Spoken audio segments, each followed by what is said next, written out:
everybody. This is John Craig. This is Sandy. And we're back again with Life of Worship Ministries.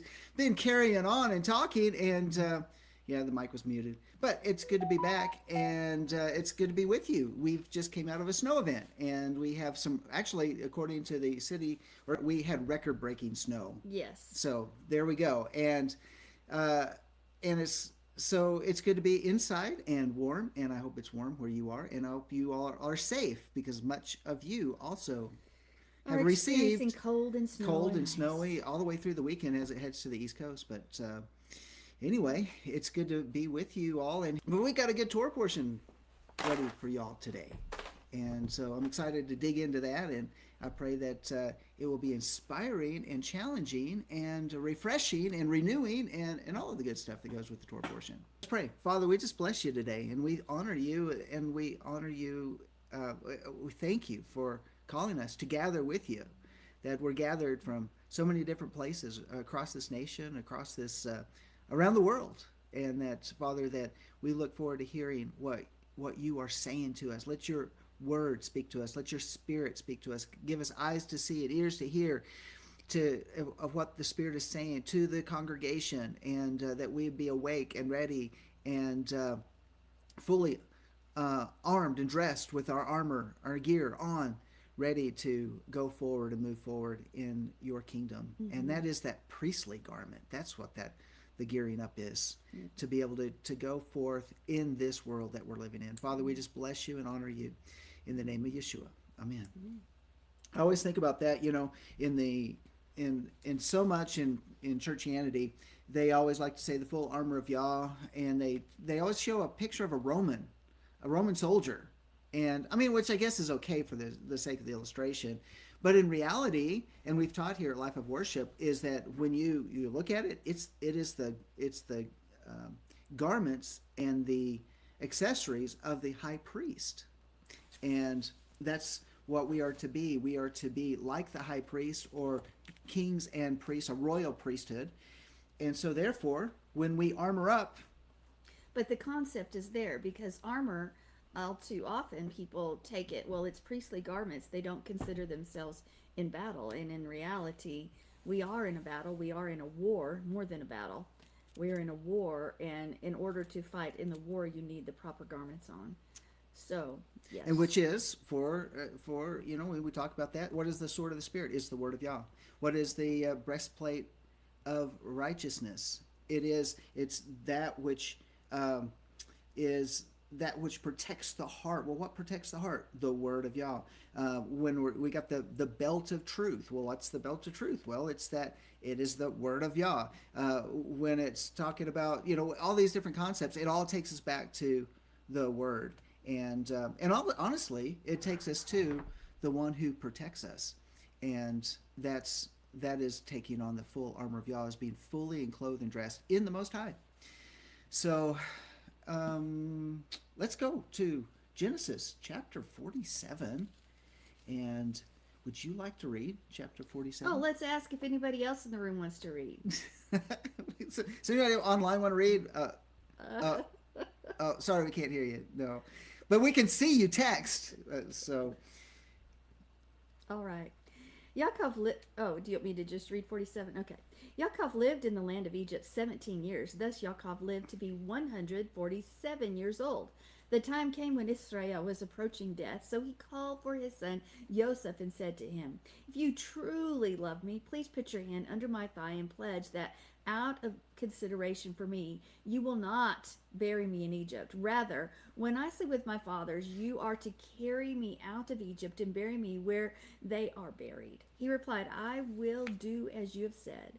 He said, "Swear it to me." And he swore to him. Then Israel bowed down at the head of his bed. All right. We're going to start right there, and we'll read more later. But that's packed. That's packed with a whole bunch of stuff. And of course, it starts out Vayechi. Vayechi, yes. And that which means, and he lived. The va is a prefix meaning and then of course we get key. Key at the end of that is lived, from high, and so So it doesn't kind of remind you of another Torah portion? Like, Yeah. for example, Sarah, because it was Chaye Sarah. So, which is the life of Sarah, which was told at the end of her life, and it's talking about her progeny. So it's interesting how this is a little bit connected to that, a little bit connected in terms of, well, here's Jacob, and he's at the end of his life, and at the end of his life, it's talking about the blessing that he passes on, and he dies, and yet we have the progeny, we have all of the tribes of Israel that are now in exile in Egypt. They've been separated. They've been separated from the land, and Jacob dies in exile. But it also goes into that there's another death that takes place, and that is Joseph dies in exile as well. And so we have this a picture. It's bookended from. Well, it's not really bookended. It's just that it's talking about Jacob. It ends with Joseph. Both of them in this Torah portion do pass away, but it's the legacy, and it is the treasure that's buried in all of the language of metaphors and pictures that we see. So he lived in the land of Egypt. So he lived in exile 17 years. And this is critical too, because when he brings the blessing to Ephraim and Manasseh, it's very interesting because these he takes and adopts, and we're going to get there, but I'm going to jump ahead. He adopts them as his own, but these are the two that are born in Egypt. And of course, he gives the blessing, and the blessing is, that we see that the blessing of Ephraim and Manasseh, which is, may Yah make you like Ephraim and Manasseh, is like, well, who's that blessing to? Well, of course, it's speaking to, a lot of times that blessing spoken over the sons of those that, we see that in the heritage of Judah, but we speak those blessings over our own children, over our own sons, the blessing of Ephraim and Manasseh. And why is that? Because these are the sons that were adopted. Well, they are the sons, the direct lineage, that's his grandfather, Jacob, but they were born in exile. And so when we think about it, and when we're speaking that blessing over our sons, it is speaking a blessing over the sons of Jacob born in exile. And I think we should look at that. There's really a lot of meaning to that as we speak in the same way the blessings of Sarah, Rachel, Rebecca, that we speak over our daughters. So, but we can talk about that maybe a little bit later on. But I wanted to go on here, and it says, and Jacob lived in the land of Egypt 17 years. He lived in exile 17 years. Well, what does 17 years remind you of? Anybody? Oh, okay. I hear it. Okay, thank you. I thank you for that. I think I told you today, don't ask questions, just talk. Just talk. Did I say that? You did say that, and I was thinking, well, maybe you had something to jump in. I guess you're going to jump in. You'll say something. Well, so, honey, I have to jump in when you say something that I want to, where I'm at. I don't know where you're going, so I have to, I'm just chilling. So for 17 years, well, how old was Joseph 17. when he went into exile? He was sold into slavery by his own brothers, and it was 17. So it's interesting that we have a connection, again, the Jacob-Joseph connection here. 17 years, it specifically says that. So nothing in Scripture is without reason. It's not by coincidence it says there. It specifically says that so that we can look at that and look at it more closely. But you can also look at it as this as well. Jacob's life was 147 years. What's 147 years minus 17? It's 130. And there's more meaning into that as well. So let's look at this. 17. The number 17 is unique. It is a prime number. It's a prime number, and it's not a multiple. So in other words, it's saying it's not a multiple of any other number, and it has no factors. It can't be divided. If you divide it, you're going to get a fraction. So it's considered a prime number, just like 7, like the Sabbath is the 7th, or Sabbath. It's a prime number. Other prime numbers leading up to 7 is 1, 3, 5, 7, 11, 13, and 17. And if you look at it this way, 17 is a combination of 10 which means divine order, and 7, which is spiritual perfection.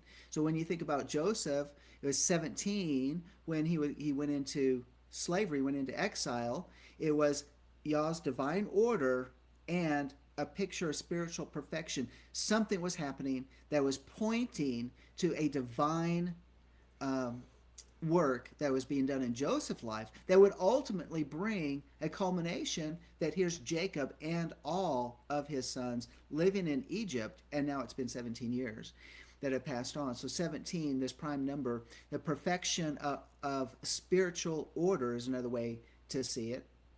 And another interesting connection with that is, by the way, is 153. Well, how do you get 153 out of 17? Because I think I did the math earlier. I think I might still have it on my. Yeah, I do have it. 9 times 17 is 153. So why is that important? Because 153 deals with a particular event that happened in the time of Yeshua. Can we look at that? I think let's go to the book of John. Let's just look at that 153 in the book of John. In the book of John. Surely it's in the book of John. I think it is. Yeah, it is. And let's go to chapter 21 in the book of John. And Yeshua is talking to the disciples. Well, Peter says, I don't know what to do. I'm going to go fishing. And so they all go out fishing that night. They fish all night and they don't catch anything. And that's where we see in verse 5, Yeshua, this is John 21, verse 5. Yeshua therefore said to them, "Children, you do not have any fish, do you?" Because verse 3 says they caught nothing. But Yeshua from the shore actually knew what was going on, of course. And they answered to him, "No." And he said to them, "Cast the net on the right side of the boat, and you will find a catch." They cast therefore. Then they were not able to haul it in because of the great number of fish. The disciple, therefore, whom Yeshua loved, said to Peter, "It is the Lord." And so it is the master. And so when Simon Peter heard that it was the master, he put his outer garment on, for he was stripped for work, and threw himself into the sea. But the other disciples came in the little boat, for they were not far from the land, about 100 yards away, dragging the net full of fish. So when they got out upon the land, they saw a charcoal fire already laid and fish placed on it and bread. And Yeshua said to them, "Bring some of the fish which you have now caught." Simon Peter went up and drew the net to the land, full of large fish, 153. And although there were not so many, there were so many, the net was not torn. So there we go. That whole idea of 9 times 17 is 153, or 3 times 3 times 17 is 153. And so we have this now. What is that a picture of? It is a picture as well of resurrection. And so 17 years, this prime number, this whole idea of this connection of Jacob to the Messiah is what we're looking at. And so it says he lived. Did you have something you want to say about lived? I can. I was trying to do 17, but we can go back to live because. No. Go ahead and talk about 17 since we're at Well, because 17 is the gematria of Tov, which is good, pleasant, agreeable, beautiful.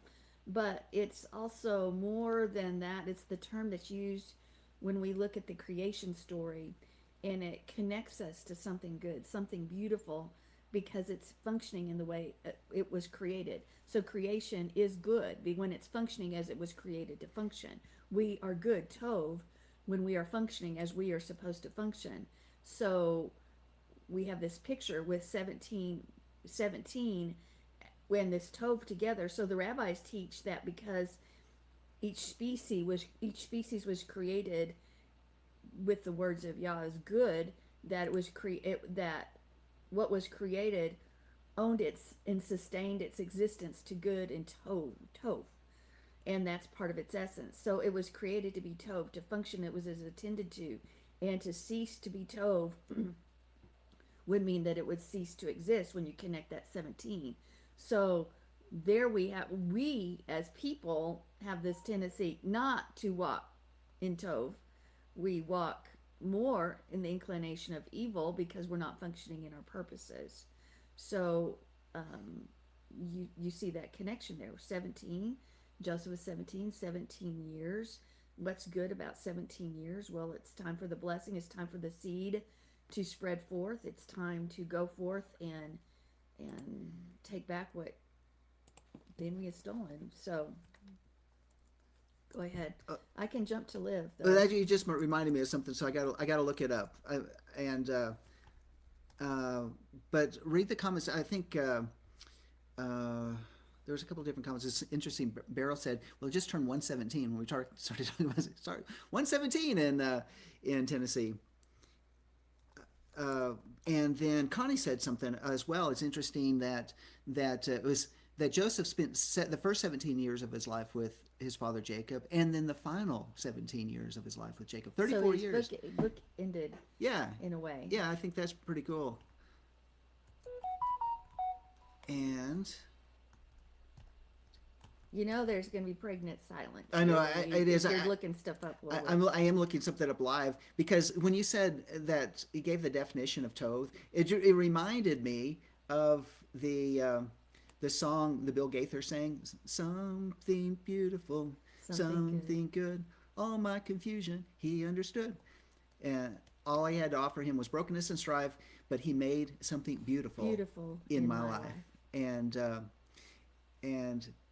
wow, this is, can I read those lyrics? Let me just read these lyrics. This is pretty cool because it kind of goes along with it. If there were dreams that were lofty and noble, they were my dreams at the start. And hope for life's best were the hopes that I harbor deep in my heart. But my dreams turned into ashes, and my castles all crumbled. My fortune turned to loss. So I wrapped it all in the rags of life and laid it at the cross. We never read that. When you sing something beautiful, you just sing the chorus. You never sing that verse. Yeah. I didn't even know the verse. Wow. I mean, that really runs parallel with Joseph's life and much of Jacob's life. I mean, Jacob's life was full of just all these like ups and downs and struggles and that type of thing. And we, think about Jacob's trouble. I mean, Jacob did go through a lot of things, but then the bottom line is, Yah takes all of that brokenness and all that strife, even the confusion. I mean, Jacob, how many times did he say, why, Yah? Why? Why is this happening to me? I mean, how many times did he probably say that in his life? I mean, just like we do that. And yet that 17 comes out, Tov, something beautiful, something good. That's pretty cool. Pretty good. I like that. And there's also another connection to the 17 as well, which happens to be the value of the word or the words Strong's 1770, which is dig, is that how you say daig, which means to catch fish, and then also the Strong's 1771 dayag, which means a fisherman.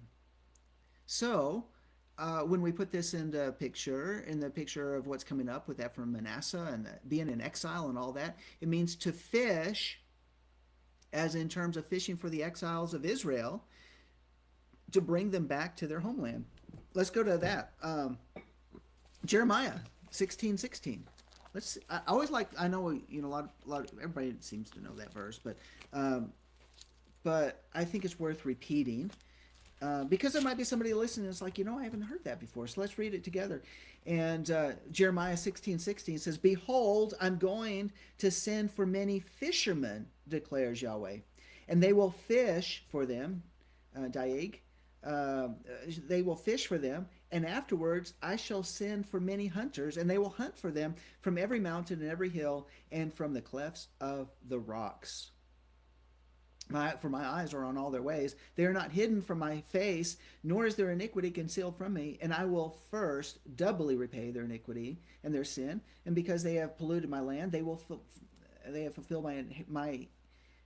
filled my inheritance with the carcasses of their detestable idols and with their abominations. But isn't it interesting here is that he will go to the ends of the earth.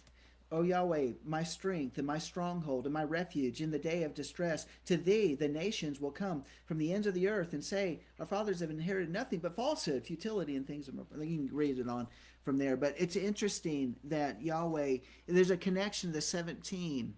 How, I mean, we're part of those that have been caught in the net.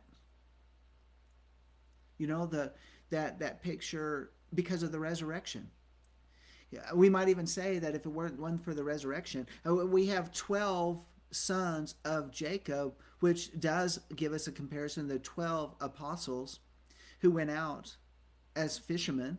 And if it wasn't for their initial work, if they had not gone out in the power of the Spirit of the living Yah to go out into all the earth and give us this inheritance, this heritage that we have, we would still be fish out in the sea, but we were caught up in that net. So it's interesting. I think that it's very unique that we have that connection. Also, we have this whole idea of this 10 and the 7. So we talked about earlier the 10 and the 7, which is a perfection of spiritual order. Perfection of spiritual order, and this will give us another link, shall we say, to Psalm 83. Psalm 83. Now, when I say Psalm 83, what do y'all think of? Okay, I hear that. I hear your thoughts. They're churning. Psalm 83, because there has been teachings on the Psalm 83 war, and that psalm. So let's look at that. Let's maybe break it down in a different way in terms of looking at it in terms of an idea of a Psalm 83 war, because some people are saying, well, you know, we got to have the Psalm 83 war that comes before the Armageddon or the gathering of the saints, and I'm want to look at it in another sense, because I don't know if I've completely connected with what has been taught in terms of the Psalm 83 war, as if maybe it's something that's already happened or something that is future. But it does speak about this confederacy. It talks about this psalm being prophetic and about some type of future confederacy from the time that the psalm was given, and that the prophets speak more particularly about it. So it asks the question, is this revealed in our day? So let's look at Psalm 83, verses 6 through 9, talking about this tenfold confederation. And Psalm 83, beginning at verse 6, the tents of Edom and the Ishmaelites, Moab and the Hagrites, and Gabal and Ammon and Amalek, Philistia with the inhabitants of Tyre, Assyria and also has joined with them. They have become a help to the children of Lot. And verse 9, deal with them as with Midian, as with Sisera and Yavin at the torrent of Kishon, and that's where I'm going to stop. So that's 6 through 9. So now we've got an idea. We've got several different nations that are brought up here. They're revealed. And who are these? These are the ones that have gathered against Israel, the 12 tribes, the descendants of Jacob that specifically are battling. And so Edom, let's break down what each one of these means. I'm going to do this very quickly, and I don't want to lose you in it, but if you like, what was that about, then just pick it up on the archive and write it down. So Edom, this is from Strong's 123, Edom, which means the red one, the blooded one. The Ishmaelites, that's from Strong's 3459. Strong's translates it as Yah will hear. However, the Yod suffix indicates my God will hear me. It also spells out the name from Strong's 3456, Yasam, which means to be desolate, to lie, waste, to put, to place. Moab, so here's the next nation of the confederacy, Moab. That's from Strong's 4124. It means of his father, but if you look at it as a compound word as me or ma prefix, it means what, who, and of, as in thus what or whose father. And then we have the Hagarites or the Hagarenes, and this is Strong 1905, Hagri comes from Hagri, which means the root of that Hager, the stranger or sojourner. I'm going to put these together as a prophetic word. It also means speaks about the wanderer, like Cain and Nimrod. They were wanderers. And then Gabal, which is from Strong's 1379, to set bounds or boundaries, or to set limits. If Tammy is listening, she would be talking about don't move the boundary stones. She's on her way. Here. She's on her way? Okay, cool. That'll be great. And then we have Ammon. Ammon, we know that is modern day Jordan. Ammon, which is Strong's has it as tribal. So again, it breaks the word apart. If we break it apart in as the affixed to the beginning, means people or nation, and then vav, the vav noon suffix, denotes a smaller version of something, as in to diminish the people. To diminish the people. Then let's break into Amalek and the Philistines in Tyre and Assur. And so Amalek, which Strong's has it, this is from Strong's 6002, Amalek, it means dweller in a valley. And it can be rendered as this, Aleph, meaning a future tense, as in the first person or I will, and then Malek, which is from 4454, Strong's 4454, a verb meaning to wring off or to sever. So we can look at it as a future tense of a person, I will wring off or sever. And then we have the Philistines, which is the word Pelasheth, and this is from Strong 6429, and which means a land of the sojourners. Did you know that? Philistines means the land of the sojourners, but at its root, at Strong 6428, Palash, to roll or wallow in dust or ashes, depicting great distress. I can't think about wallowing in the ashes or the dust. I think about pigs, the swine, wallow in the dust or in ashes. But wait, there's more. There's more. Tyre. This is from Strong 6865, which is the word tsor, which means rock. It's related to 6862. Tsar means narrowness, tightness, distress, misery, and an enemy, foe, adversary. And then, of course, we end up with Ashur from Strong's 804, which means Strong's has it defined as a step. It's related to 833, Ashar, which means to go straight, advance, to set right. The same root as Yashar, like Yashar El, those who walk upright before Yahweh, like Israel, Yashar El, those who walk upright before Yahweh. So let's put this together, and when we look at these, look at this connection, this 10-nation confederacy, what is Yah really wanting to speak to us about? He's speaking about Adam, the blooded one, as in the one that's in the covenant one who is Yeshua. So the blooded one will hear me and make desolate those whose father is the wanderer. He, the wanderer, will cross boundaries. That is talking about Torah. He'll cross the boundaries of Torah. He'll move the boundary stones. Moedim, he'll move the feast days.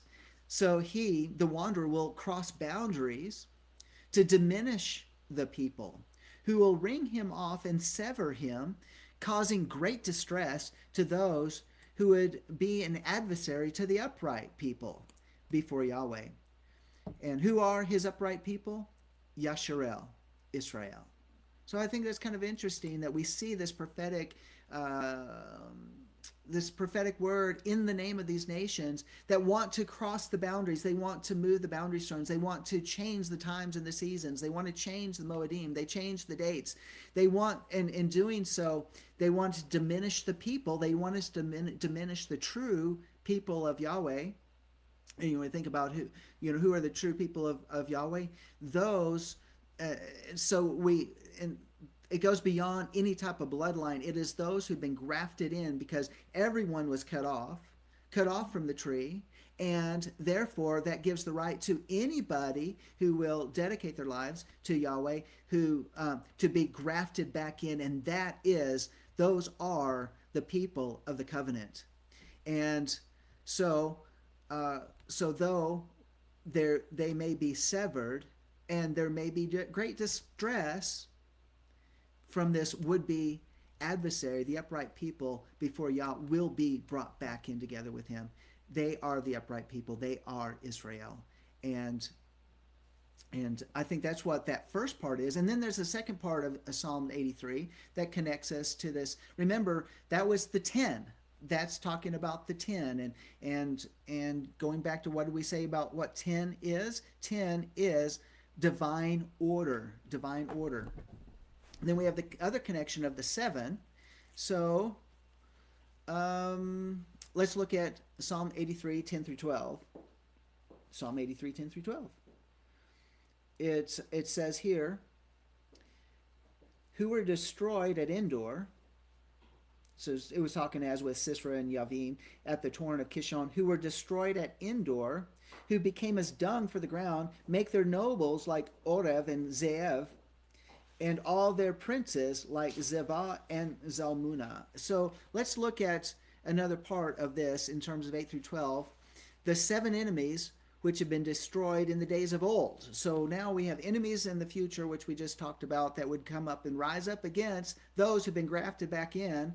And now we have this other part, and enemies that were destroyed in the past, the Midianites. So let's look at these 7 that were just read. The Midianites. Midianites comes from Strong's 4080, which is, when you can break it down in this, the mem prefix indicates from or out of dien, out of strife or contention. So so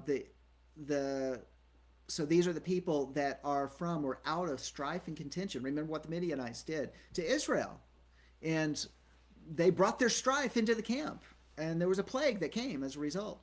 Then we have Sisera. Strong's, this is from Strong's 5516. Midianites was from 4080. Strong's 4080. Sisera is from 5516, and as Strong's defines it as a battle array. Remember, we're talking about the armor of Yah. However, by breaking the word apart, we see Strong's 5580, sauce, like sauce, or like sis, sauce, as an insect or worm that devours, and it's used symbolically of all who devour the enemies of Israel. They are the worms, they are the plague, they are the insects. Remember the locusts. And then we also have the resh, Sisra,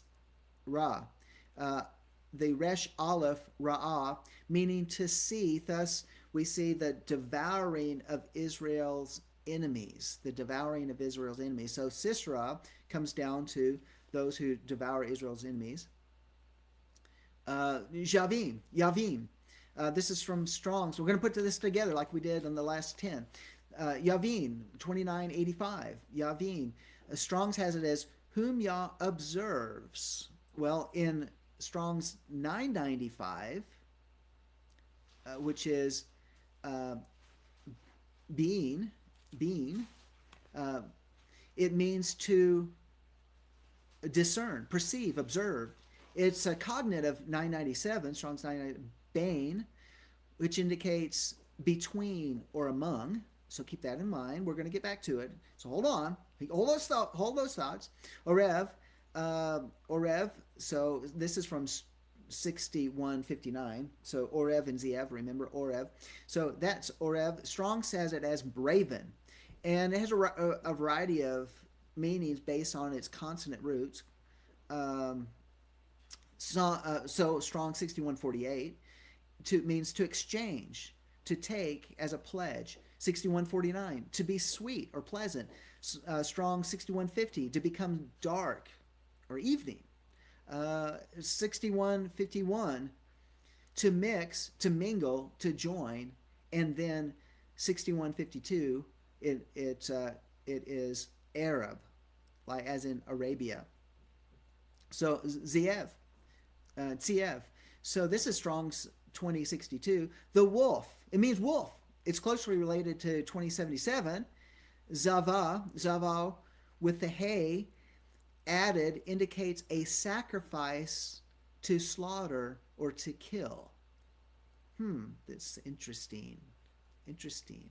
Actually, there's a little bit of a connection with Binyamin and the prophecy that was given to Binyamin. And Zevah, which is in this Torah portion, Zevah is 2078, and it also is the same as Zeev, which we just said, and Zalmunna, which is Strong 6759, which Strong's has it as deprived of protection or covering. All right, let's put it all together. Why do we say that? Why is this connected? And how is this connected? It's connected in the 10 and the 7, which brings us to the 10 or to the 17, which is a prime number. And there's a connection with the prophetic meaning, this thing that's bookended, that which is past. Joseph spent 17 years before going into exile with his father, and then his father spends in the future, or at this time right now, we have 7, also 17, where we see this spiritual order, this divine order that is being indicated to us, and this connection of that which is future, we see in Psalm 83, and that which was past. And when we put those 7 together, it means this: during the strife and contention, we will see Israel's enemies devoured. During the strife and contention, we will see Israel's enemies devoured. Going on, continuing, Yahweh observed, separating between us, pledging to mix and mingle the wolves at a great slaughter, their covering removed. Well, who was after Israel? The wolves were after Israel.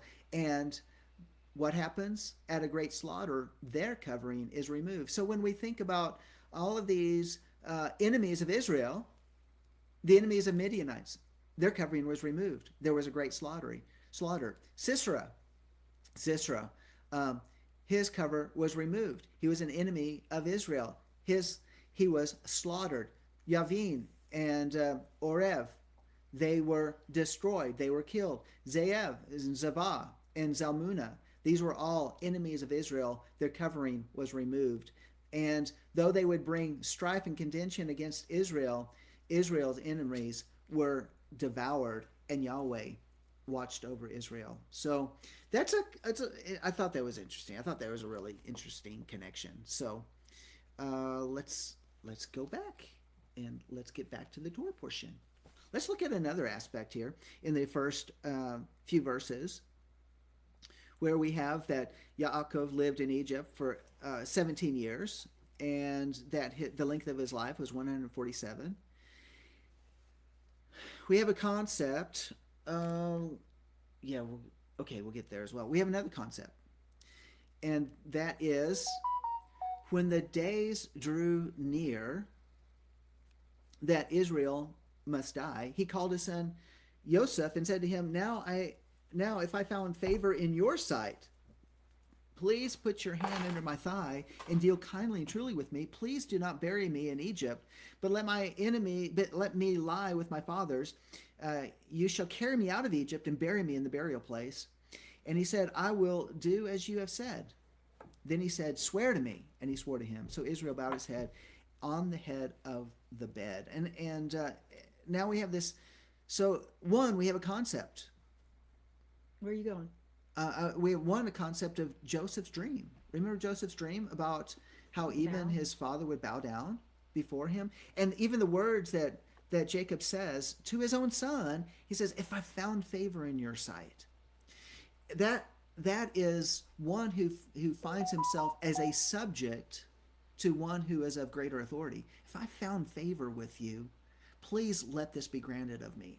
I mean, how many times we see in Scripture where those that are the subjects approach the king, or those who want to come in respect of another person.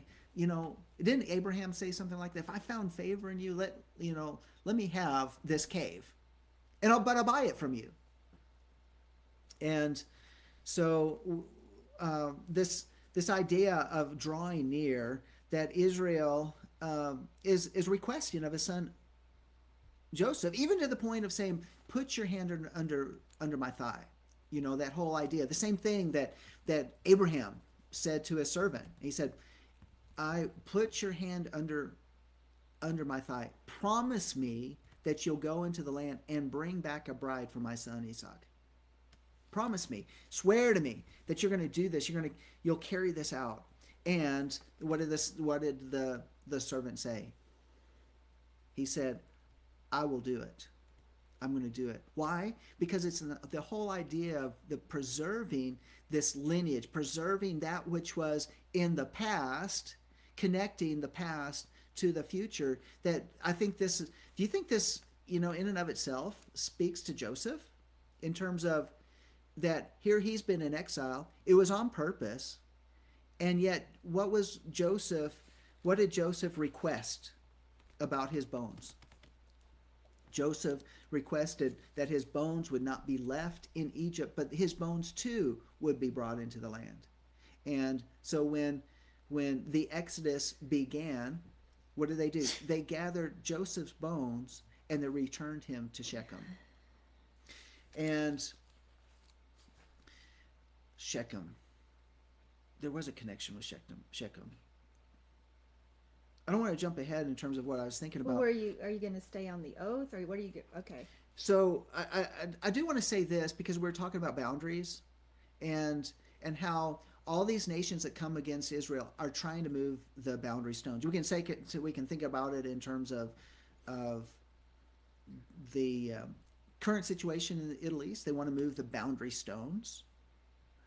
We can also look at that in terms of religion. Religion wants to move the boundary stones. Oh, those things don't apply to us because we move the boundary stones. We've broadened the areas of grace, of mercy, or whatever.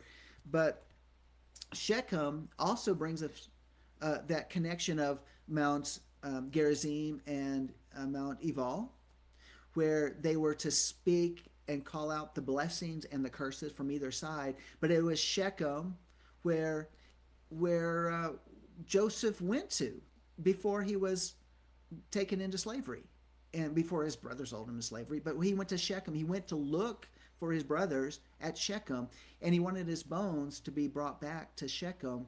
There's something very meaningful there. It's where the blessings and curses are spoken in the future from this point, were spoken. But it's not so much that Mount Gerizim and Mount Ebal were the mountains by which the blessings or curses are spoken, as much as what they represent, that which is shouldered, and which speaks of the Torah, the living word of Yah, shoulders the blessings and the curses. It is what is the strength of the blessings or the strength of the curse if one does not follow Torah. And I see we see that connection. Jacob and the messianic picture of Jacob wanting to be brought back to the land, and yet Joseph and his bones, do not leave my bones, but I want to bring it to this one place where there's great strength, and this great strength, by which right now is being held by the ger, the foreigners, the strangers, the wanderers, the ones who are trying to claim a right that does not belong to them. And which is Shechem today, which I don't know what the modern name, I forget the modern name of Shechem today. Somebody in the chat may put that in there. But it is a moving of the boundary stones by violence as well, because when we went to Israel, we talked about, if we were to make a stop in Shechem and go to the well that's there and to go to the grave of Joseph, is that we cannot have a Jewish guide, because which we did have. But if we had a non-Jewish guide, we could get there and we'd be fine and we'd be safe. But if you have a Jewish guide, those that are on tourist buses get rocked. They get rocks thrown at them, and the people, if you're in part of that tour, you'll get rocks thrown at you. But if you have a non-Jewish guide, then you're safe and you'll be protected. And yet, even so, it's at Joseph's grave that's been defiled by these same people. And I don't know what the current state of it is, but I know that in the recent years that there has been violence against the memory of Joseph there, which would be where his bones were laid. Go ahead. Well, I wanted to jump in earlier, and you went way past it. So, Yeah, no, come on, let's go back to it. okay, I want to go back to the oath that was made. Keep your dog calm. Nope. Stay, sugar. I want to go back to that, but it really, so we can dive into that for a minute. But also to do that, I want us to note one more time how they switch between Israel and Jacob. Israel, or Jacob, Israel, Jacob. So I think it's important because when he's talking about the bones not being left in Egypt, he's referred to as Israel. And so let's look at that for a moment, because the gematria of Israel is 541. And I think the revelation of those numbers are going to bring this picture that's going to speak loudly to us, because it's the same as the phrase hamitzvot, the commandments. It's also the same as the phrase I will keep. So here you have Israel connected with the commandments and keeping the commandments. And then we have this idea, because here he's called Israel. Do not leave Israel in Egypt. Okay? So maybe what's being emphasized is the need of the house, for the house of Israel to keep the commands, to guard them, and to watch over them, because they, which is the word of Yahweh, they can't be left in Egypt. Israel can't be left in Egypt. So the bones of Israel can't be left in Egypt. It's really this promise, this prophetic word, don't leave us in Egypt. Don't leave us in Egypt at all. And so it seems to be that the reason that they've been allowed to go into Egypt is to learn to guard and keep the commands. Because if we're in a place where there's no struggle, where there's no friction, where there's no point in our lives where we are challenged to keep the commands, how do we know if we are faithful? How does Yah know if we are faithful? Because the word has the ability to quicken them, to restore them, to set them free, and now it has more value to them because they've experienced slavery. We've experienced slavery. We've experienced hardship just as Israel. So here we have this idea: don't leave Israel in Egypt. Don't leave us in Egypt. Don't leave my bones in Egypt. So then you have to jump over to the oath, because that yarek is oath. And it's what's taking place here in those verses when Joseph places his hand under the thigh of Yaakov. And when you do that, it's actually symbolic of authority and seed being passed on.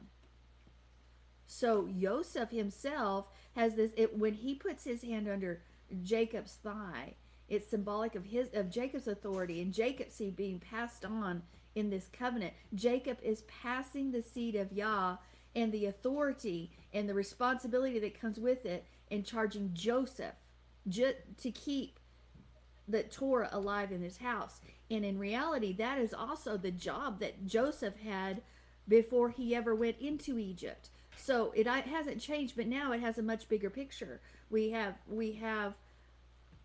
the family that's come over. We have this idea of don't leave us in Egypt, but yet Joseph is the one that's in charge now of keeping that Torah alive in his house. And now we can understand why Jacob's bones have to be carried out and buried in the cave of Machpelah, yet Joseph's bones are placed in the coffin and kept in Egypt until the Exodus. So with that, I want us to jump over to one other place, because with this idea that Joseph is now being in charge with his hands under his thigh, I want us to jump to Genesis 48:5.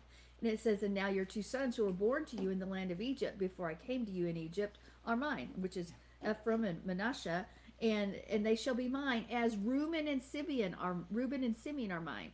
And so it looks like from this time forward, for him to specifically mention the first and second born, that Yaakov has announced that Ephraim and Manasseh were to be as Jacob's full blood sons. They are his sons. He didn't refer to them any longer as grandsons or even Joseph's sons. They were his sons.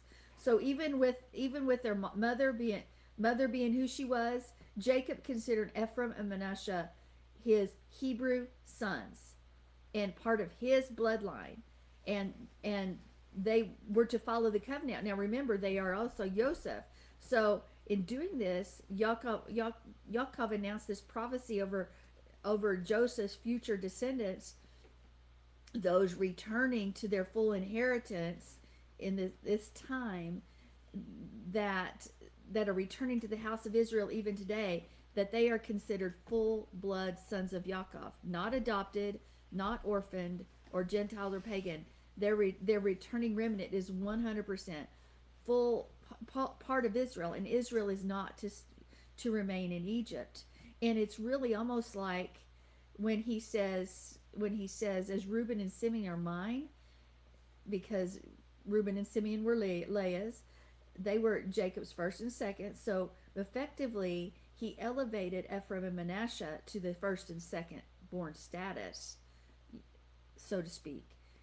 His and those grandsons are now his sons, and his sons Reuben and Simeon, rendering Ephraim and Manasseh his first and second born. And you can look at that in Jeremiah 31:9.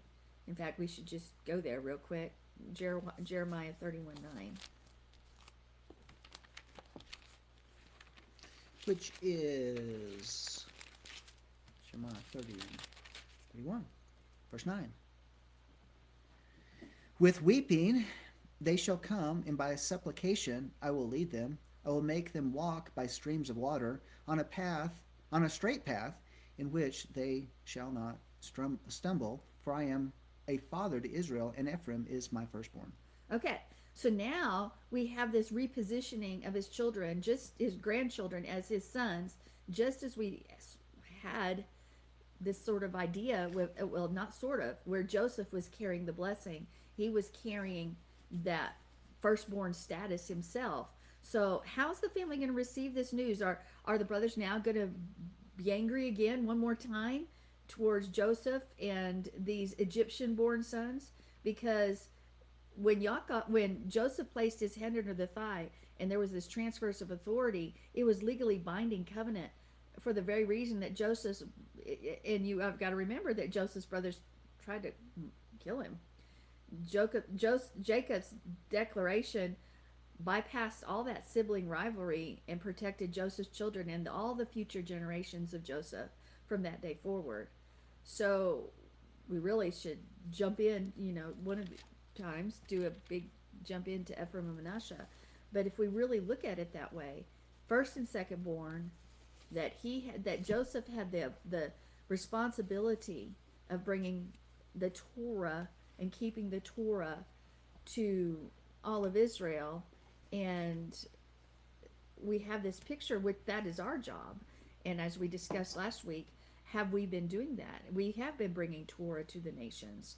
But anyway, I could go on from there and take us, but I don't want to go in a different direction that you're going. But I did want to, since you brought up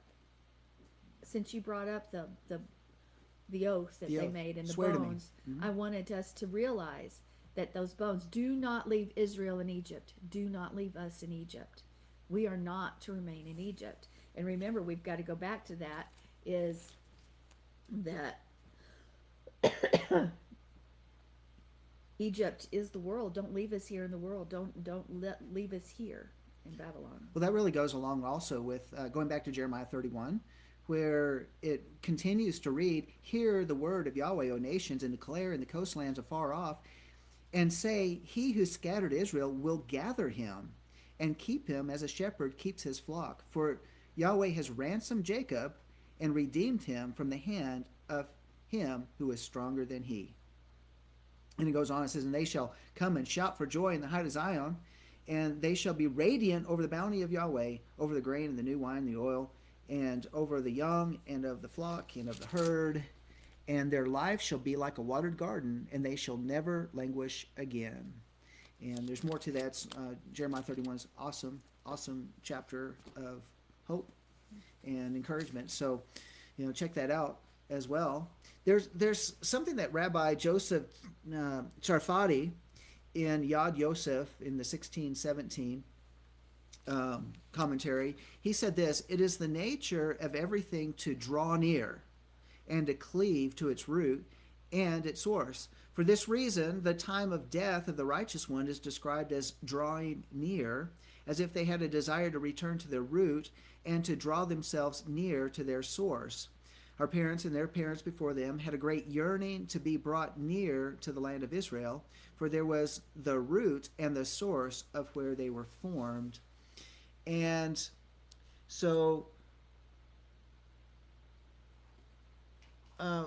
we see that connection here is where in the verse above it says in verse 30, when the days drew near that Israel must die, he called Joseph. And so he's drawing near, and what were his roots? You have to really think about this in terms of Yaakov himself, is all of the root, the very fact that where he is born. He was born in the land. He and his brother Esau, of course. But we have him connected at that place of the Hamakom, the place where he laid his head, the place where we see the picture of the ladder from heaven, the picture of the DNA structure. The very DNA of Jacob is in the land in and of itself. The fact that he is drawing, he's seeing himself drawing to his fathers. When we come to the point of the point when we know that our life is terminal. I mean, think about those that are near death. What is it what is it that they reflect on? What is it that is they find their thoughts and what they're talking with in terms of family is those things that are near and dear to them. I even remember when Pastor Jeff and Jimmy, that we were part of a congregation here in Amarillo, and the week before he and his wife and their 1-year-old daughter had passed in a very tragic car accident, I remember him talking about having these dreams of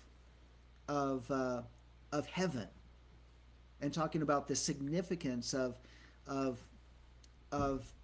being brought back. This what we were thinking about was just simply prophetic. We were thinking about the prophetic outlook and all of that. And here he was talking about these things that were just so significant, these things that the Father had been talking to him about. And I mean, do we think about that? I mean, do we think about that now? But when we're closer to that time, we know that the end of our life is coming to a close.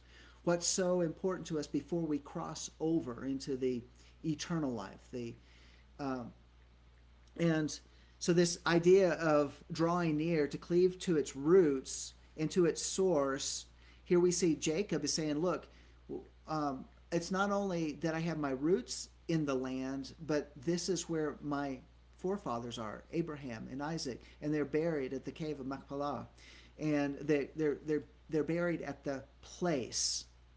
And he's like, this is very important, this yearning to be brought near, back to the land, to be in the land, to be rooted from where he was formed. And that's what's being talked about. Sephardi explains that the righteous people are always eager to return to their roots, and that is the source of life itself. That is the source of life itself. What is it our desire is? When we became a believer and we actually realize that we have a plan and a purpose by which we are to fulfill, the very essence of what we do is the source of life. Comes from that source. It is Yeshua. And it's the righteous person has no fear of death, because death is seen as an opportunity to transfer from this world to the Olam Haba, which is the world to come. So we have at the roots of this word draw near is karav, and it's also the root of korvan. And the word describes korvan is the ritual sacrifices. The korvan sacrifices help the Israelites draw near to Yahweh. We do that. We talk about that in the book of Leviticus when we go through those Torah portions. It's that picturing of drawing near to Yah through a substitute death that we're able to draw near to the life giver. And so therefore, when we're looking at this idea, you can also look at it as in terms of this idea of laying down one's life in order to live. Yeshua came, he laid down his life that we might live. When Yeshua said, no greater love has one than one who lays down his life for a friend. And yet we see, isn't it kind of what we're seeing here, is that at the end of one's life, one is going to give his very best. His very best is connecting those who remain with that which was the essence, the core of his own life. And that's where we see with Jacob. And so drawing near, I think, is kind of an interesting little connection as well. But when we go back to the number 17, there is also this idea of a couple different words, strong, which comes from Strong's 23:28 and Strong's 23:29, which means to encircle. So we see what we talked about earlier. We see a full circle has taken place. Joseph was with his father Jacob for 17 years before taken into slavery. And then he is able to come full circle back around to another 17 years with the life of his father. And it also gives a picture of another boundary line, like the boundary line of the heavens. If you were to go out at night, and here in the Panhandle of Texas, we can do this pretty easily. If you live in a wooded area and lots of trees and stuff, it's probably more difficult for you. But if you get out in the middle of a field and then you lay down in the middle of the field at night, what do you see? You see this circle of the heavens from the horizon all the way up to the very apex above you. And you look, and if you were to lay there for a full year, you're going to see the sequence or the picture and the moving of all of these constellations that are above. It's like the roof of the heavens tell us something. They're giving us the picture or the signs of what was the bondage and the deliverance of Israel. When you begin to look at the signs of the constellation, the signs of the stars, they're put together in this wonderful picture. And so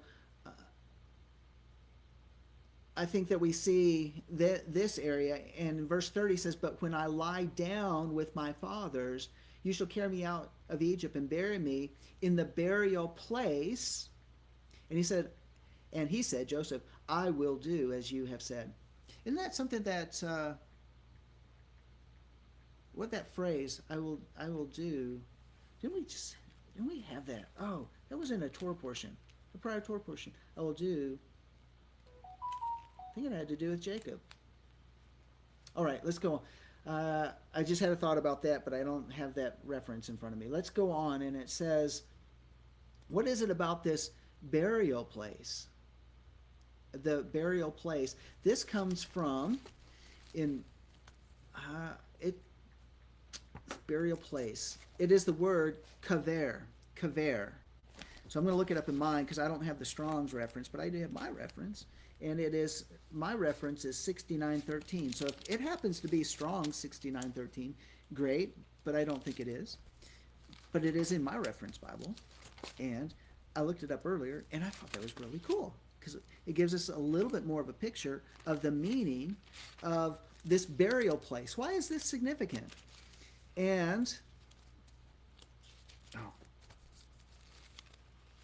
I'm getting there. 69:11, 69:13. Okay, the word kaver, and it's a feminine noun, and it also is related to kivra, which comes from 69:12, which means a sepulcher or a burying place or a grave or a sepulcher. It means this. I'm going to give you a little bit more of where the root of this is talking about. It's a masculine noun meaning a grave or sepulcher. And so we know, mekpalah. This is the grave. It's the sepulcher. It's the burial place of the patriarchs and the matriarchs as well. The grave was a place of grief, and the end of life is in contrast to the womb. So isn't this interesting as well? Because before this is that full circle type of picture, that one begins life in the womb, exits the womb, and in the idea of one's bone being placed into a burial place, as in the cave of Machpelah, we get a metaphorical language as being placed back into the womb, being placed back into that place by which we originated, being drawing near, as in drawing near to that which was important not only in our lives, but that which has been handed down as a heritage by our patriarchs, our matriarchs, our forefathers, and being drawn near back to them. And the picture of that, where Jacob is now going to be brought back in a massive parade, a caravan of mourning, being brought back to the land. It also brings the picture of the significance of being brought back to the roots of the land, and the roots not just so much as the land itself as in terms of the faith of Jacob. And so in other words, the womb, that which was birthed out of the land, will return back to the land. And that's what we read over there in Jeremiah. And this whole idea of being gathered up as fish to be brought back to the land. And so the end of life is in contrast to the womb. The dead were laid to rest, often with the previously deceased relatives. We know that. In the Old Testament, or in the Old Testament, we can call it that, graves were associated with uncleanness. So one who touched a grave or a bone had to be ceremonially clean or cleansed. And Josiah sprinkled, remember King Josiah? He sprinkled the dust of crushed idolatrous paraphernalia on graves of the idol worshippers to defile the idols. In a figurative sense, Isaiah prophesied against his self-righteous countrymen as living among graves and eating the flesh of swine. Ezekiel prophesied that Yah would revive the Israelites from the graves, that is, from their exile and defilement among idolatrous nations. And isn't that what we're part of? That we have been as in exile or as in a grave. It is as if we have been walking among the dead, that we are unclean and we need to be cleansed, we need to be purified, and that comes by walking out those things that are significant in terms of that which is the Torah, that which is the halakha and the agadah, that which is the written word, knowing the difference between the holy and the profane, as well as that which is the agadah, which is the inspiration that comes from the scripture, that which is above and beyond which is written, but allows us to apply, bring application into that which is written. Like I was talking about on Shabbat last week, what are some of the applications that are part of our halakha that goes beyond even what the Orthodox would do today, or what the rabbis would say today, or that which the Pharisees in their oral traditions, because which derail even the halakha, in my opinion. Let's look at that in terms of that relationship being breathed on by the Spirit of the living God, by a life of prayer, by a life filled with the Spirit, that which is living out that which is important to Yah, by taking that which is the supernatural infilling of the Holy Spirit and releasing the supernatural into the realm that we're living in.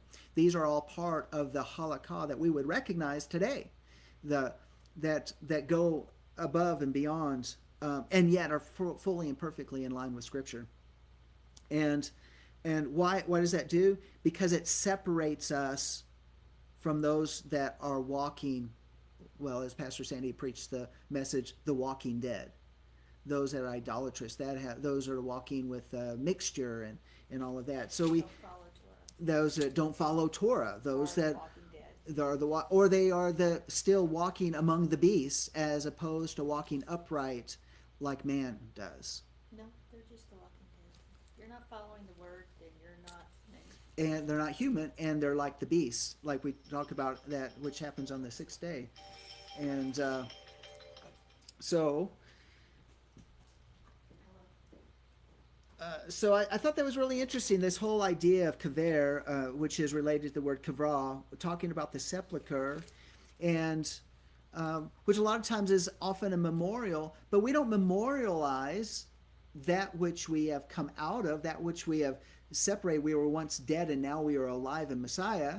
We don't memorialize that as much as that we memorialize now that which has been handed down to us from Abraham, Isaac, and Jacob. And then, of course, we have this illusion. We've taught this before. We've talked about it a lot, but it's always worth bringing back. This whole idea of, in verse 31, and he said, swear to me. So he swore to me. Then Israel bowed in worship at the head of the bed. And that word bed is matah, which has the same root as tribe. And now we have that, again, that illusion of the dream, the illusion. Once again, it's not only in the words of Jacob that we're talking about, and as he's speaking to Joseph, if I found favor with you, please, as an act of kindness, deal with me in kindness and allow me not to be buried here in Egypt. Don't bury me in exile where I'll be forgotten. Don't bury me in this place where it's pagan. It's in these foreign land. Don't put me and leave me here.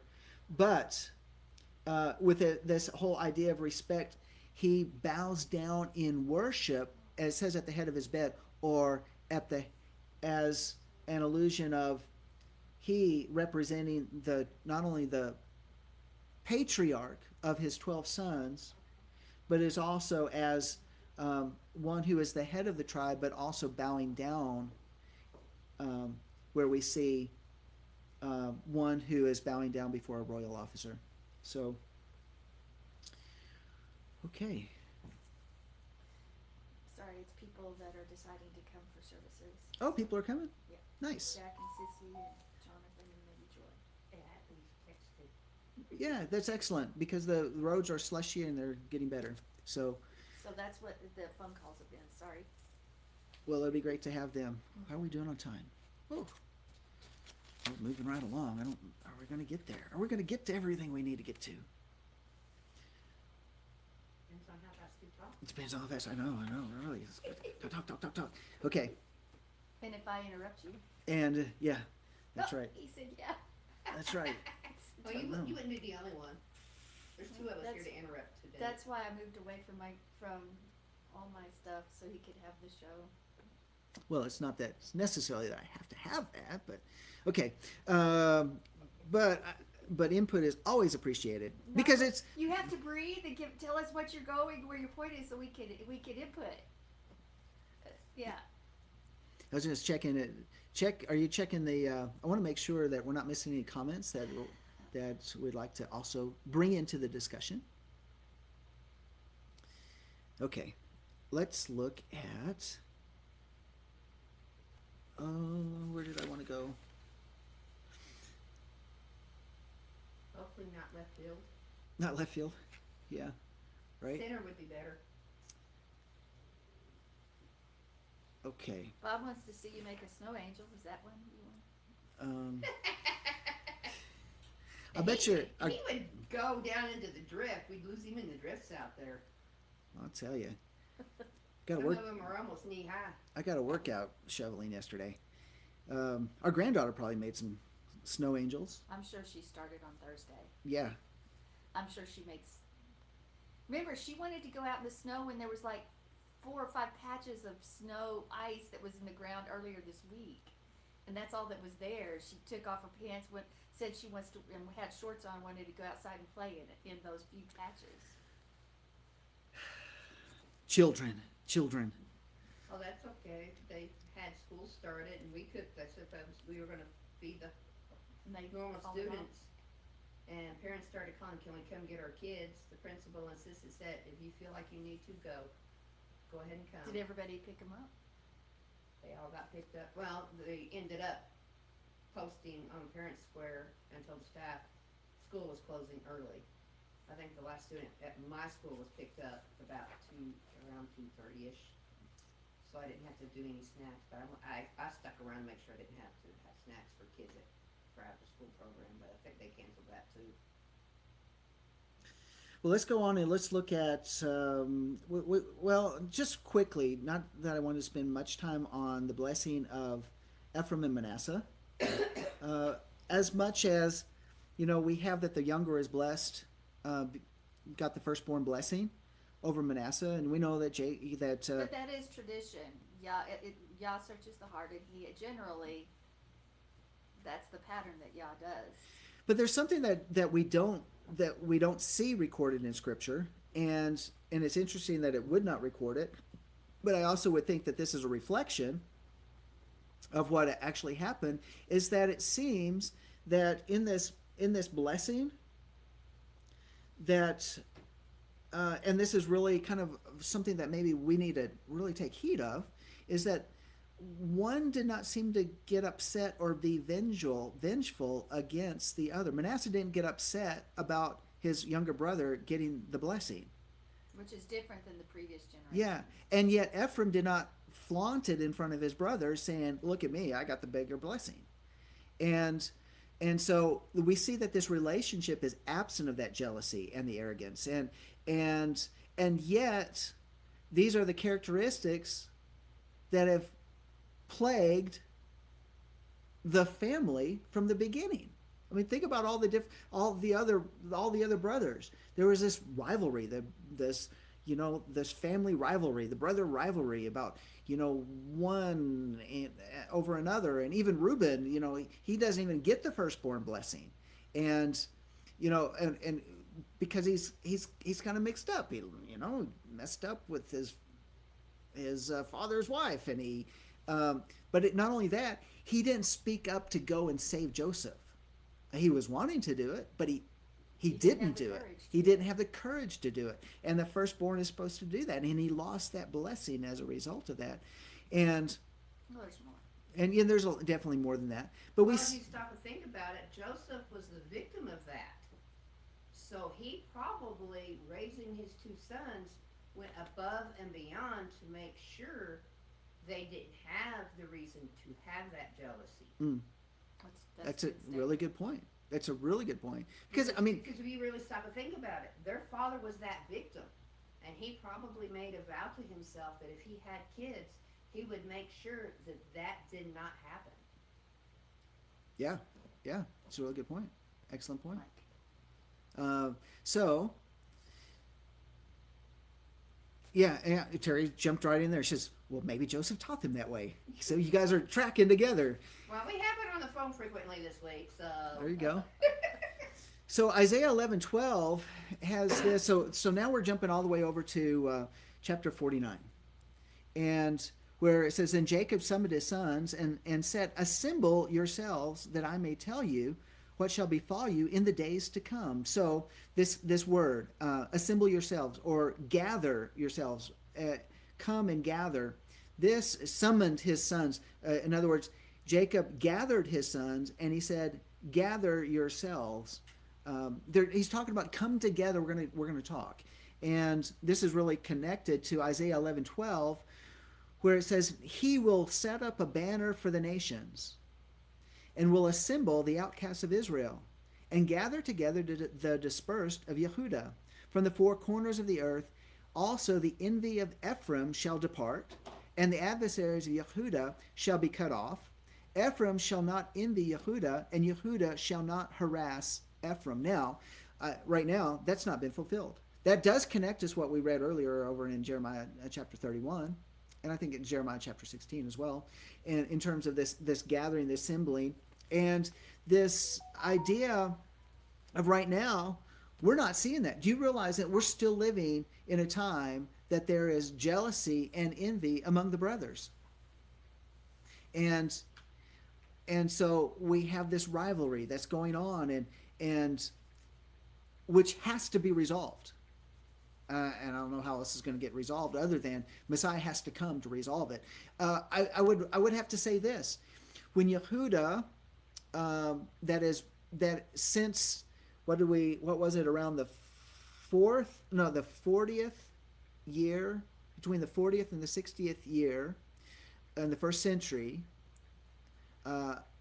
is when the party of the Pharisees actually won to have the ruling voice among the Jews. So think about that. They won. There is some type of battle going on. They won that to get the voice. Their voice would remain. Their voice would be heard. They were the ones that would continue on in holding, and out of which we get the Orthodox Jews today. And since then, we see, those that would hold on to their messianic roots and their connections, and we see another division that took place as those who began to, we see in terms of where the roots of modern Christianity is in the third century, and the Council of Laodicea, the Council of Nicaea. We see that root that many people have turned their back on. We saw the Protestants come out of that root, and yet still holding to many of the principles of the root of that division of early Christianity. And yet out of the Protestants, we see a return and awakening among people that say, wait a minute, our roots are not in Catholicism. Our roots are not in that Protestantism. It actually goes back to the roots of our first century faith. And yet we see a difference. And yet there's many people that have been in the Hebraic roots, messianic communities that have said, wait, wow, we're awakening to this, and Brother Yehuda seems to have it all together, and even leaving their faith in Messiah to go and follow after Brother Yehuda, and yet Yehuda never really embraces anybody unless they have the bloodline connection. And there's something wrong with that picture. There's something wrong. And why? Because what's missing over in that branch of the family is that they're not grafted in. They've been cut off from the tree, and they've not been grafted in. And yet those that were once grafted in find themselves cut off once again when they're following after the rabbis. It doesn't really make a lot of sense. And not trying to be hateful or anything, but our roots are not in Rabbinic Judaism. Our roots are not in the Pharisees. Our roots are not there. It's not in the Orthodox. That's not where our roots are. Our roots are in Messiah. And as we've talked about, those communities that even led up, that we see in the writings in the library of the Qumran and the Dead Sea Scrolls and all that, we find that there is actually more roots out of there that we're connected to in our early faith in the first century than even Rabbinic Judaism. And so we have this whole idea of how good and pleasant it is for brothers to dwell together in unity, and how do we get there if we're in strife? Look at in the Christian world, in the more than the United States itself. What is it? At one point in time, it was 33,000. I think it was like 35,000 different denominations. That's a lot. I mean, is that unity, or is that great division? And what a work that Hasatan has come to do is to kill, steal, and destroy, to divide brothers. And yet Psalm 133:1 says, "Behold, how good and pleasant it is for brothers to dwell together in unity." Each brother can be unique and different, and they're not supposed. They are brothers, but yet each one has a different blessing. Each one in actuality, they share in those. Each one is given a different one, but they all share in them together. But they have to. But their uniqueness and their differences are very important too. For that same reason, life of worship, we can't get together with people that don't believe in Yeshua. It just doesn't work. That he is the Messiah. Mm-hmm.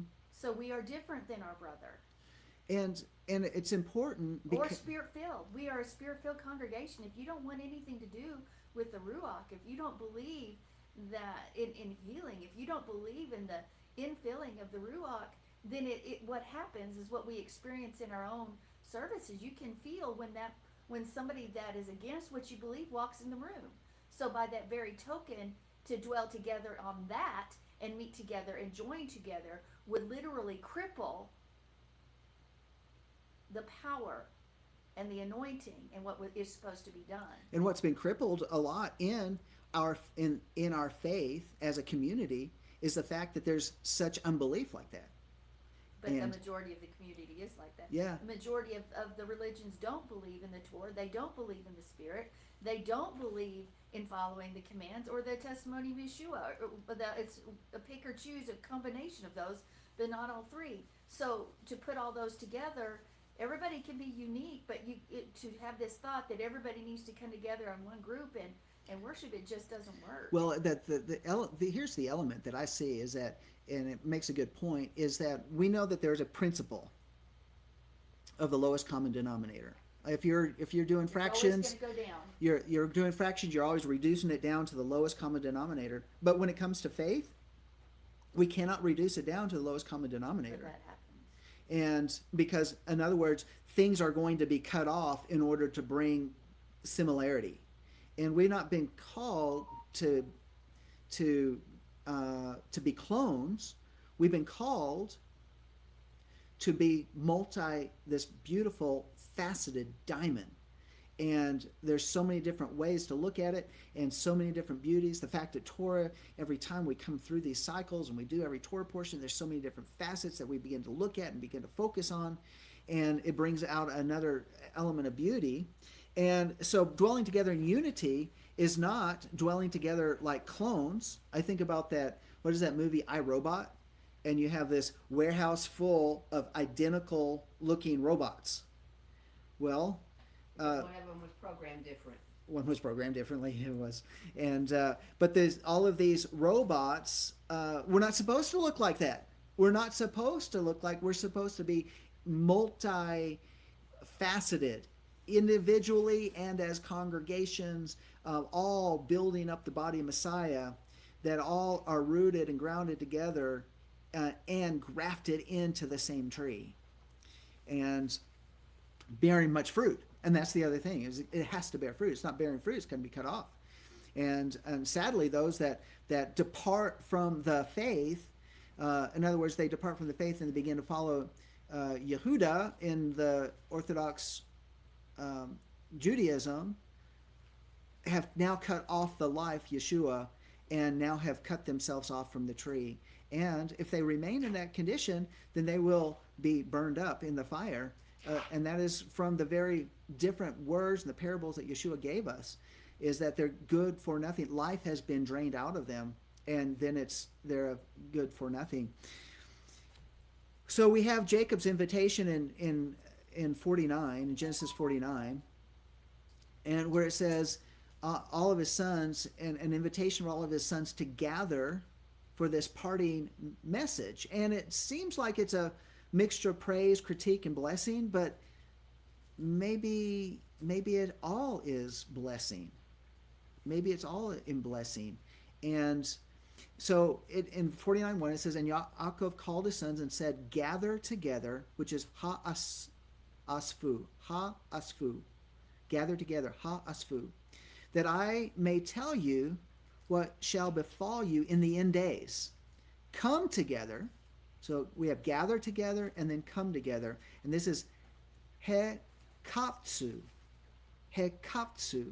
So ha-asfu as opposed to hekaptsu. Come together and hear Shema, you sons of Yaakov, and listen to Israel, your father. So he's talking about a blessing, about future times, this purposefully being gathered together. So gather together now so that hear these blessings, because ultimately it's going to be what causes you to come together. To come together. Remember, it's about the assembling of the outcasts of Israel and gathering them, gathering the dispersed of Yehuda. So all coming together. And it breaks it down like this. He uses two Hebrew verbs, and that represent coming together. He tells them, become a single group, reconcile yourselves. Become a single group, reconcile yourselves. In other words, there's not to be any inner jealousies, hatred, or rivalries. Just like we talked about Ephraim and Manasseh. And he's telling that to his brothers. I mean, didn't Joseph tell his brothers, go back, get your father, but don't quarrel along the way. Don't quarrel. Stop this stuff. Following the call to unity, he goes on to speak of their uniqueness and prophesy diversity within a unified Israel. Now, I'm not talking about DEI, okay? This is not about DEI, but there is diversity. That diversity is to bring about the strength, not to emphasize on one's differences, but rather, what do we bring to the table in a unified way that strengthens Israel, Yasharel.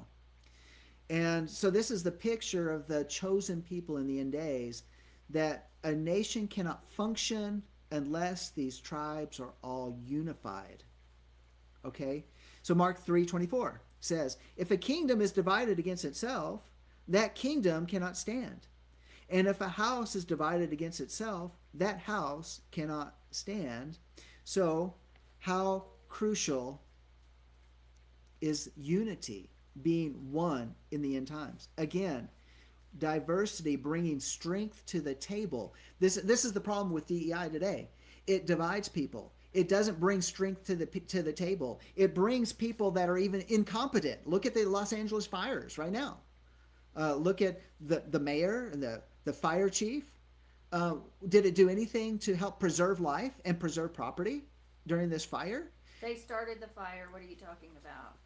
And the very fact that there's agent saboteurs in the middle of all that. So the fact that they would not do the tests on the fire hydrants, they would drain the reservoir for the purpose of fire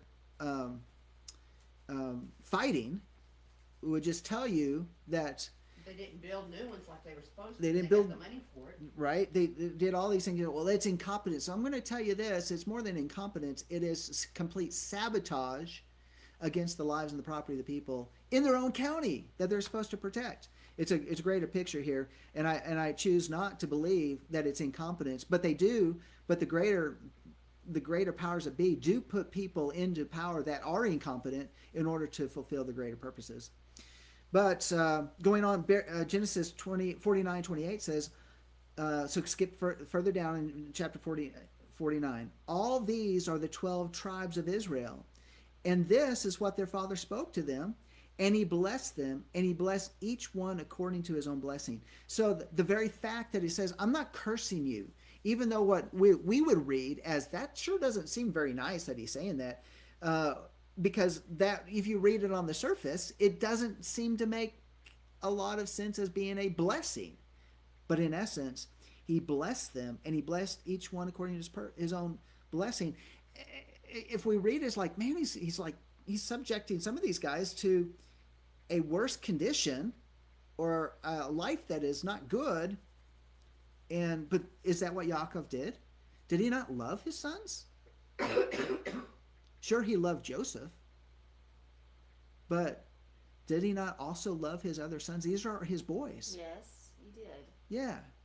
Yeah. So when it doesn't appear to be a blessing, maybe we need to reevaluate and look at it in terms of, it's part blessing, part prophecy.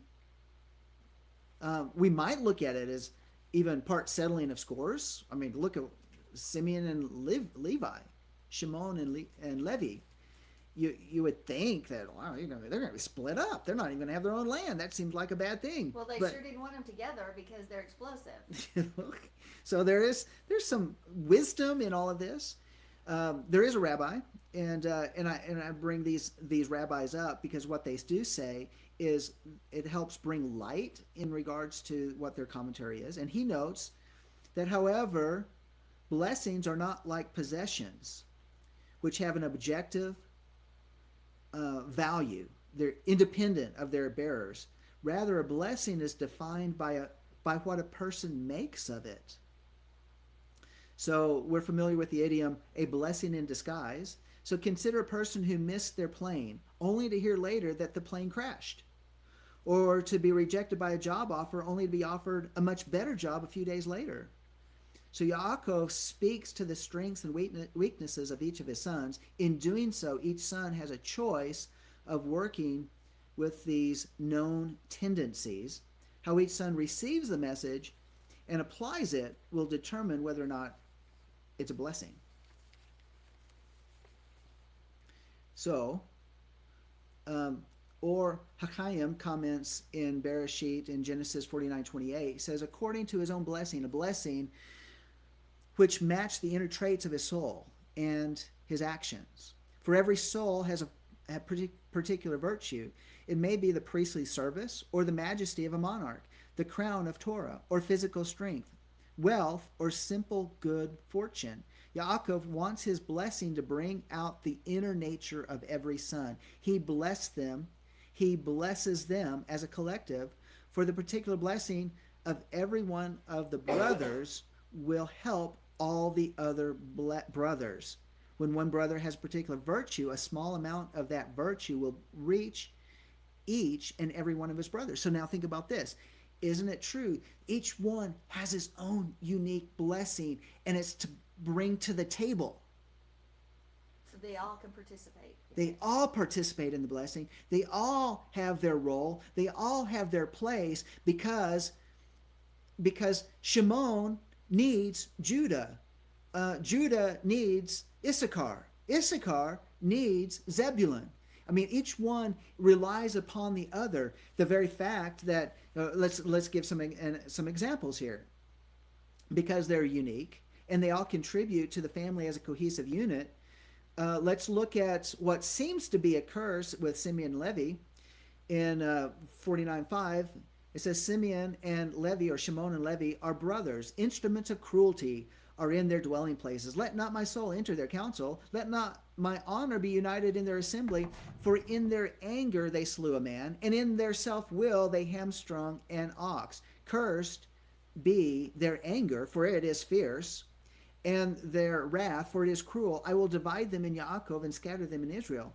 So these are the sons, two sons who killed the men of Shechem. Yaakov curses them and then adds, I will divide them in Yaakov.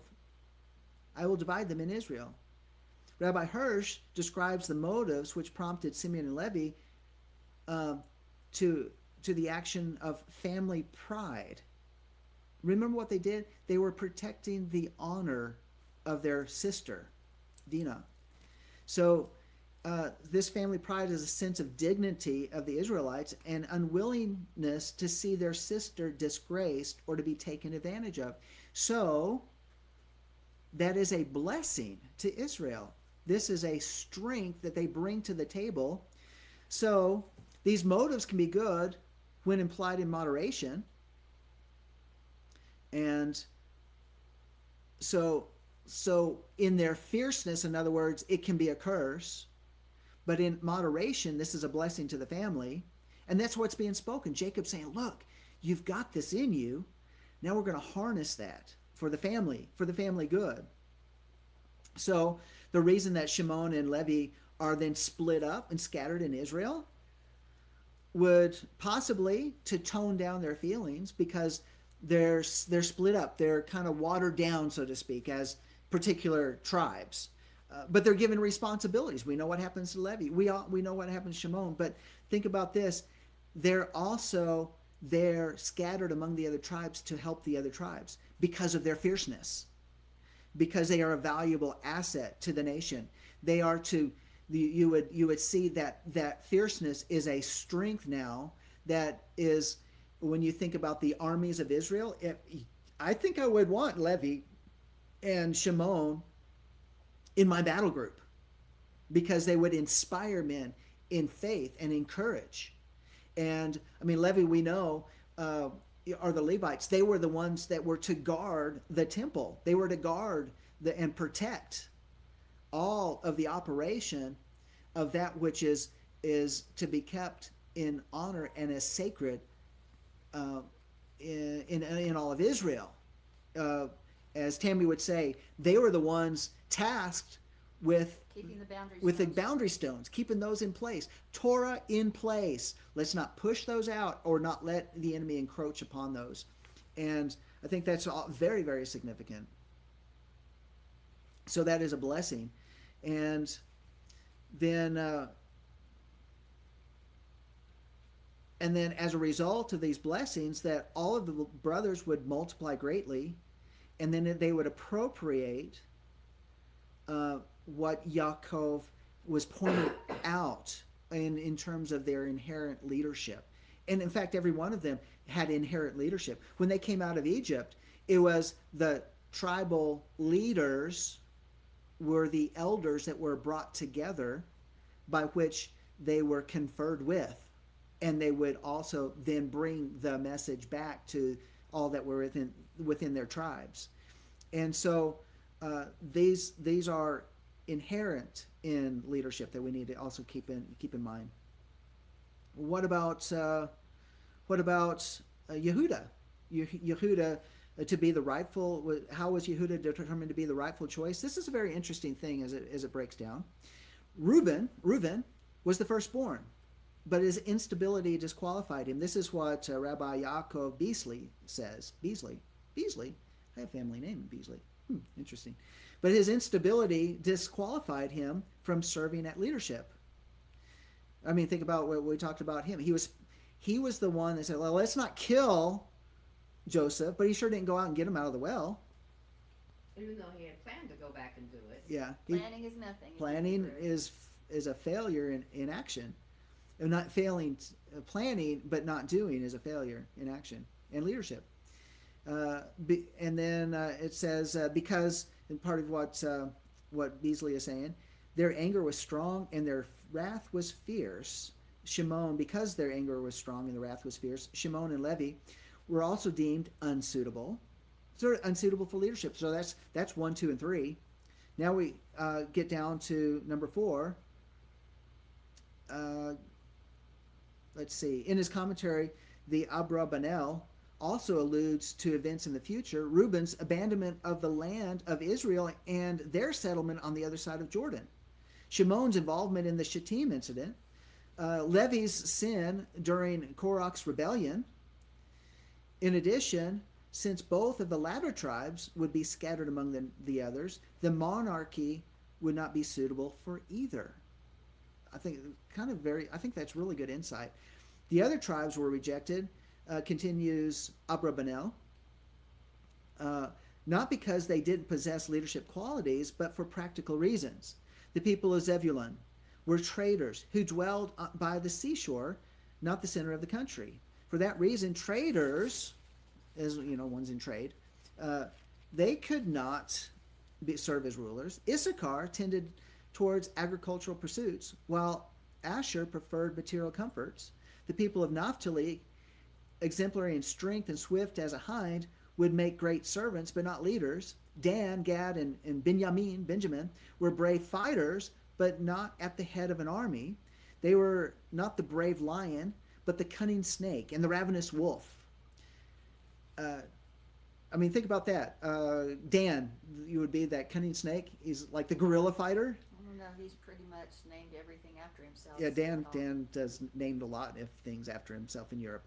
And Benjamin, think about that. That Dan would be like the he would be like the special forces. What? The narcissist? He'd be like the special forces. I'm not degrading. I'm just being silly because he did name everything after himself. Yeah, he was sort of like Jean-Lee. They don't. That's inside joke. Inside they don't joke. understand. You don't understand that. Okay, another time. We're running out of time. So, Gad, quite a warrior. Benjamin, brave fighters. You know what? A ravenous wolf. Well, when you think about a ravenous wolf and the wolf pack, they're going to take down anything. They will surround their prey and take it down. You don't want to be caught in the midst of the forest and a bunch of wolves around you, right? And they will devour. That's that. But so brave fighters, they're all brave fighters. Joseph was blessed materially with everything, but not the obedience of his brethren. Remember, I mean, because of the family strife. Would you be family strife? Okay, I don't know, but all of these things. So this is a commentary. This is a commentary from Abra Benel, and so the suggestion, therefore, it only leaves Yehuda destined to rule due to his strength, his generosity, and the sense of filial responsibility. But And that is coming from somebody from. okay, but we also look at it as in terms of what did Yehuda do? He was the one. Judah was the one who stepped up among all the brothers, and he says, "Wait a minute, you can't But do after this." disobedience. Yeah, Joseph obeyed and obeyed and obeyed.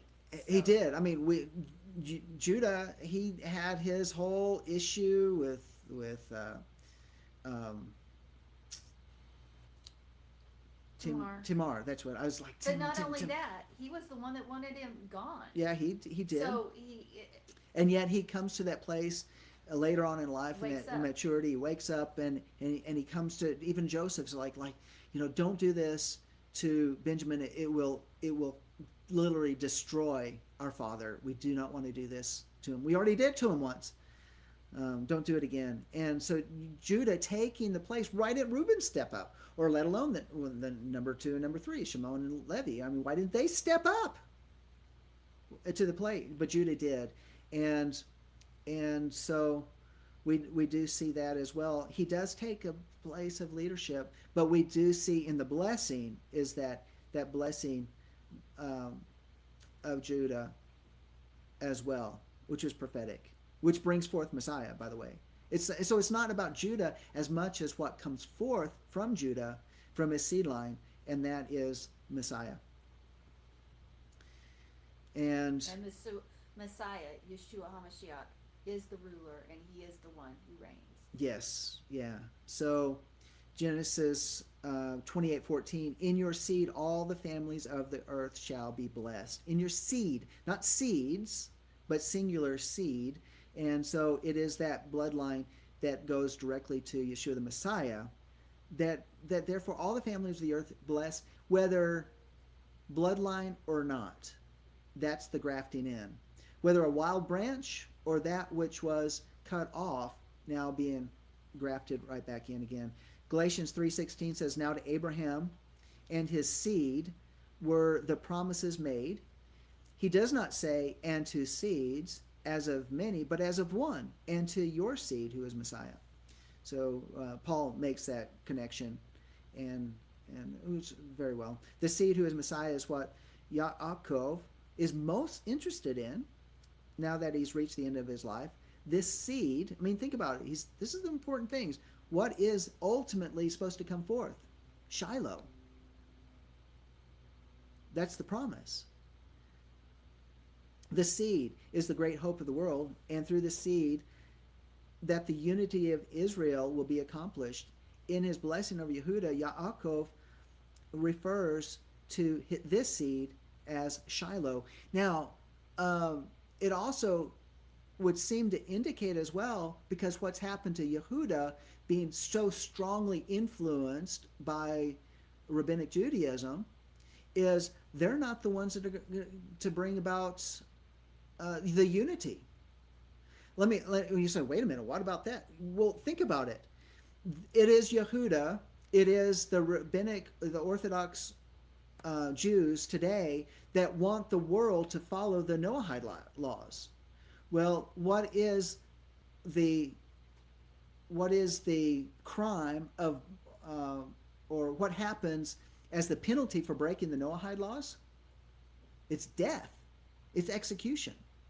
So this one tribe, highly influenced, wanting the rest of the world to adopt to fail, which it would include anybody that's all the brothers that are outside the land that are still trying to find their way back home. Reality. When I say find their way back home, finding their way back to Torah, which ultimately brings us back to the land, and they don't want us in the land, and therefore they want to subject us to the Noahide laws, which according to the evil lamp, the one who divides brothers, is the worst abomination of all.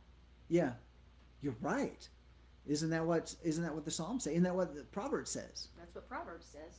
Right.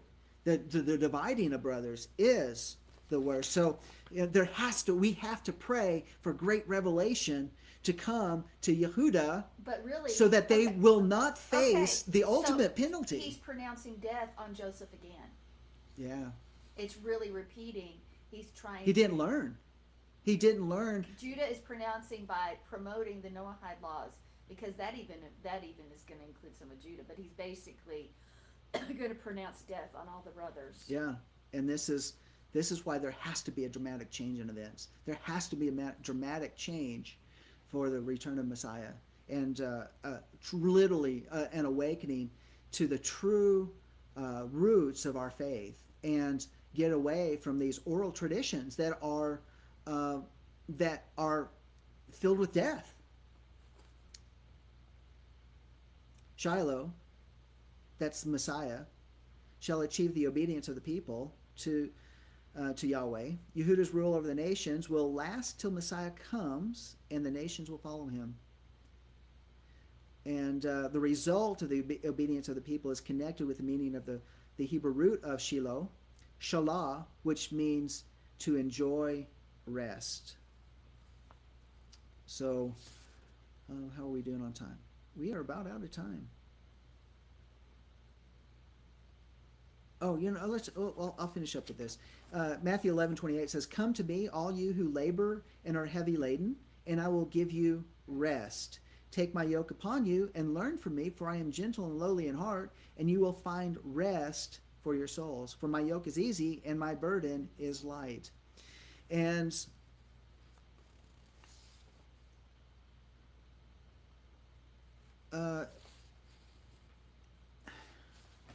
in the middle of the blessings, there is something that's really unique, kind of pops out. It's in Genesis 49:18.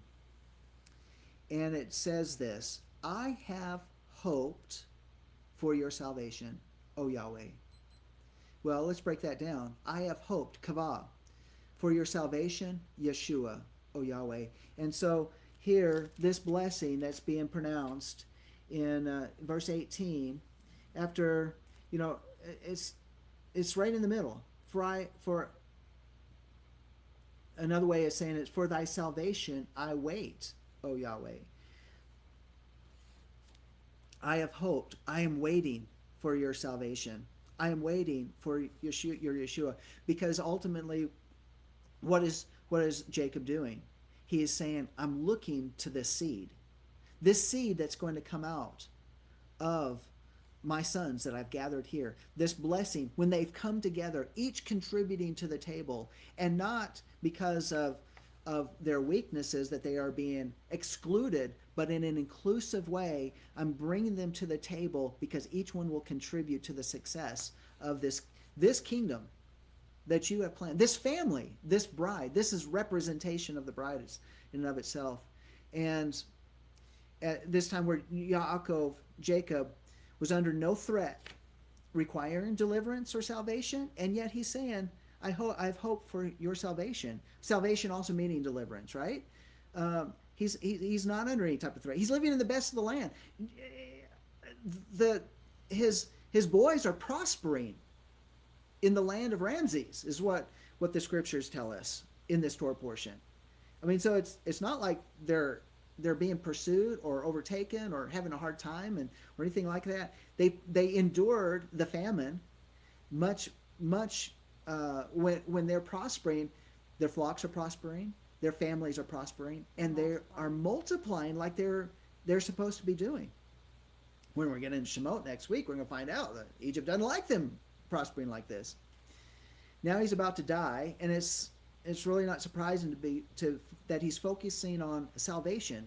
Salvation meaning defining it as forgiveness of sin, victory over death, the inheritance of eternal life, the redemption, that whole process.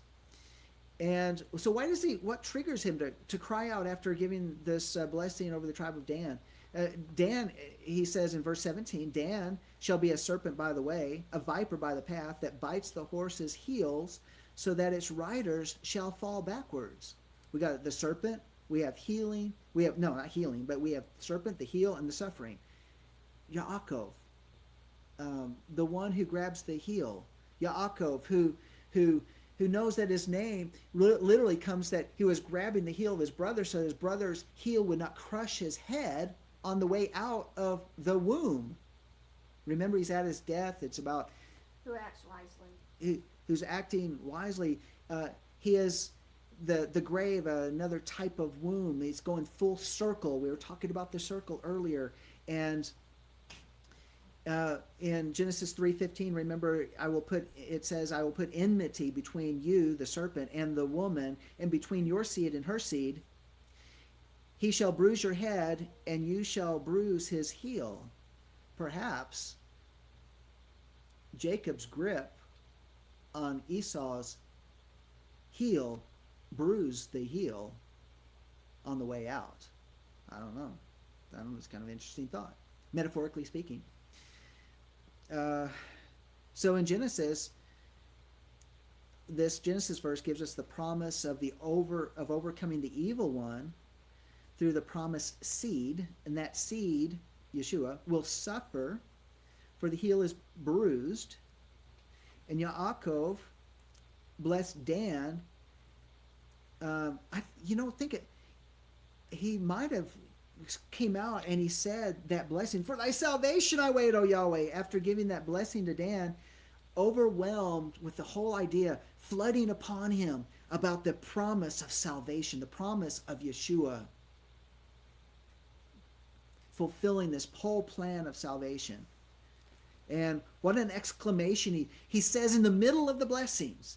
It's all coming in. I don't know if that's the very center point, but it's still in the middle point where, wow, all these things are swirling in his head, inspired by the very Spirit of the living God coming out of his mouth as he sees everything being brought to the table and coming together as one. And we also see this whole concept of the branch of your servant David.